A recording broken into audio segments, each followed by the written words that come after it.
গোলের সম্ভাবনা ছিল, আলতো করে ছিঁড়েছিল তার মাথায় বিমল, হয়তো পুরোপুরি মাথায় লাগাতে পারলে নেট হওয়ার একটা সম্ভাবনা ছিল। যেহেতু তারা এখন পর্যন্ত 1-0 গোলে পিছিয়ে রয়েছে, আমরা জানি তাদেরকে খেলায় ফিরে আসতে হবে এবং আপ্রাণ চেষ্টায় চালিয়ে তাদেরকে এই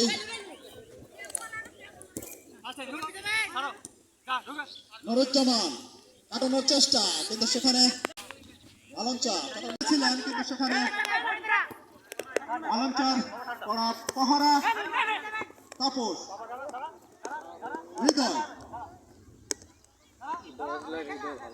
এই সেই হৃদয় আমরা জানি বিভিন্ন মাঠে তিনি দাপটের সাথে খেলে থাকেন। সেই হৃদয় আমরা জানি, সেই তাপস করা ডিফেন্ডার রয়েছে অরুণ নুরুজ্জামানের উদ্দেশ্যে দিয়েছিলেন, কিন্তু সেখানে একটি দ্রুত বল ছিল, রাখতে পারলেন না সেই নুরুজ্জামান। রাখতে পারলে হয়তো কাজের কাজটি ঘটাতেও পারত আরেকটি,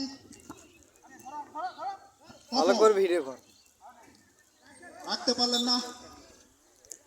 মাজলুবের অনুকূলে বল, ফ্রি উঁচু করে মারলেন তাপসের উদ্দেশ্যে, রাখতে পারলেন না, বল চলে গেল সীমানার বাইরে। আলমচার ফ্রি কিক সফল। কাকে দিবেন দেখছেন, আড়াআড়ি দিয়েছিলেন সতীর্থ খেলোয়াড়ের উদ্দেশ্যে, বিমলের উদ্দেশ্যে দিয়েছিলেন, কিন্তু না, সেখানে ভুল। পাপন হৃদয়, আবার নুরুজ্জামান, তাপস, অরুণ, বাফন মেরেছিল একটি গোল, আরেকটি গোল সেই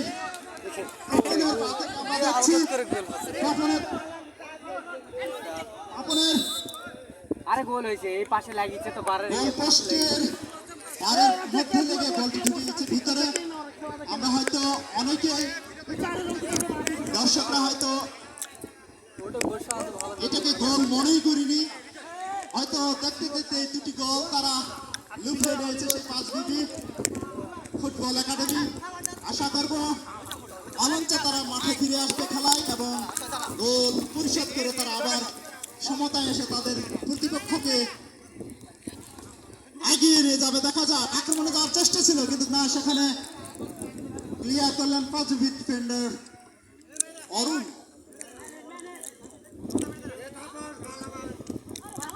আলমচার সাজিয়েছিলেন, কিন্তু সেখানে আবারও পাপন একক প্রচেষ্টা নুরুজ্জামানকে দিয়েছেন আড়াআড়ি ভাবে, আবারও হৃদয় পাস দিয়েছিলেন, কিন্তু সেখানে নুরুজ্জামান সিলিপ কেটে পড়ে গেছেন, কোনো বিপদ নয়।